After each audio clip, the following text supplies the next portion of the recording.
ফরাসি president Emmanuel Macron বলছেন France বেছে নিন অথবা ইউরোপ। কেন এই কথা বলছেন? তিনি সারা বিশ্বের বিজ্ঞানীদের আহ্বান জানিয়েছেন। মার্কিন প্রেসিডেন্ট ডোনাল্ড ট্রাম্প যখন যুক্তরাষ্ট্রের বিশ্ববিদ্যালয় এবং বিজ্ঞানীদের জন্য তহবিল যে হ্রাস করেছে, এই ঘোষণার পরপরই ফ্রান্স একটি প্ল্যাটফর্ম উন্মোচন করেছেন, যেটা হচ্ছে বিজ্ঞানের জন্য ফ্রান্স বেছে নিন। এই প্ল্যাটফর্মের মাধ্যমে সারা বিশ্বের বিজ্ঞানীদের ফ্রান্সে আসার আহ্বান জানানো হয়েছে। এছাড়াও ফরাসি প্রেসিডেন্ট ইমানুয়েল ম্যাক্রো একটি টুইট করেছেন, যেখানে বলছেন ফ্রান্সে গবেষণা একটি অগ্রাধিকার, উদ্ভাবন একটি সংস্কৃতি, বিজ্ঞান একটি সীমাহীন দিগন্ত। সারা বিশ্বের গবেষকরা ফ্রান্সে আসুন অথবা ইউরোপে আসুন। ম্যাক্রো এই পোস্ট করেছেন সামাজিক যোগাযোগ মাধ্যম এক্সে। তিনি ডোনাল্ড ট্রাম্পের নাম নেননি।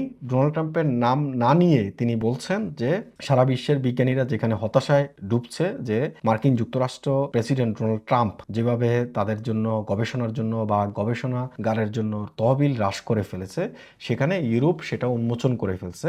বিশেষ করে ফ্রান্সে এই বিজ্ঞানের জন্য সীমাহীন একটা দিগন্ত উন্মোচন করা হয়েছে। সারা বিশ্বের বিজ্ঞানীরা, গবেষকরা ফ্রান্সে আসুন এবং ফ্রান্সের দরজা আপনাদের জন্য খোলা। ফরাসি প্রেসিডেন্ট গত শুক্রবার এই ঘোষণাটি দিয়েছেন। ফ্রান্স 24 এই সংবাদটি প্রকাশ করেছে। তারা বলছে, শুক্রবার ফ্রান্সের রাষ্ট্রপতি ইমানুয়েল ম্যাক্রো আন্তর্জাতিক বিজ্ঞানীদের ফ্রান্স বা ইউরোপের অন্য কোথাও কাজ করার জন্য আমন্ত্রণ জানিয়েছেন। মার্কিন প্রেসিডেন্ট ডোনাল্ড ট্রাম্প মার্কিন যুক্তরাষ্ট্রের বিশ্ববিদ্যালয় এবং গবেষণা কেন্দ্রগুলোর জন্য তহবিল হ্রাস করার পর দেশটির নতুন চালু হওয়া বিজ্ঞানের জন্য ফ্রান্স বেছে নিন প্ল্যাটফর্মটি এসেছে।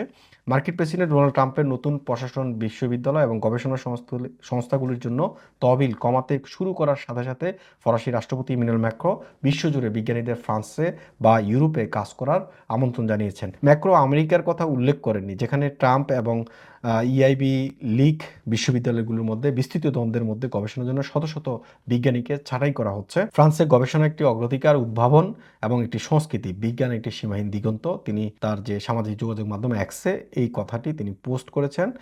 মার্কিন বিশ্ববিদ্যালয়গুলিতে শিক্ষাবিদের জীবিকার হুমকির কারণে ইউরোপের রাজনৈতিক নেতারা আশা করছেন যে সারা বিশ্বের বিজ্ঞানীরা বা গবেষকরা লাভবান হতে পারে ফ্রান্স অথবা ইউরোপে যদি আসে। ফ্রান্স শুক্রবার ফরাসি জাতীয় গবেষণা সংস্থা এআনআর দ্বারা পরিচালিত বিজ্ঞানের জন্য ফ্রান্স বেছে নিন এই প্ল্যাটফর্মটি ঘোষণা করেছে, যা বিশ্ববিদ্যালয়, স্কুল এবং গবেষণা সংস্থাগুলিকে গবেষকদের আতিথ্য দেওয়ার জন্য সরকারের কাছ থেকে সহ তহবিলের জন্য আবেদন করতে সক্ষম হয়। অর্থাৎ মার্কিন প্রেসিডেন্ট যেখানে পিছু হটছে, সেখানে ইউরোপ দ্বার উন্মোচন করে দিয়েছে। বিশেষ করে ফরাসি প্রেসিডেন্ট ইমানুয়েল ম্যাক্রো, তিনি ট্রাম্পের নাম নেননি বা মার্কিন যুক্তরাষ্ট্রের নামও নেননি। তিনি বলছেন ফ্রান্স অথবা ইউরোপে আসেন বিজ্ঞানী বা গবেষকদের জন্য এই যে দিগন্ত, সীমাহীন দিগন্ত, সেটা উন্মোচন করা হয়েছে।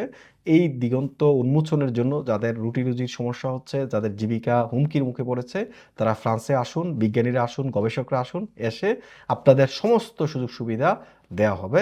এই বিষয়টি আসলে এখানে বলা হচ্ছে।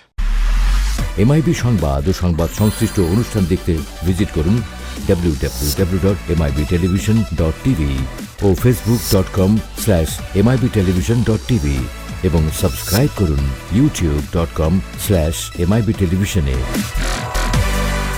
এমআইবি টেলিভিশন, সত্য খবর, সঠিক খবর।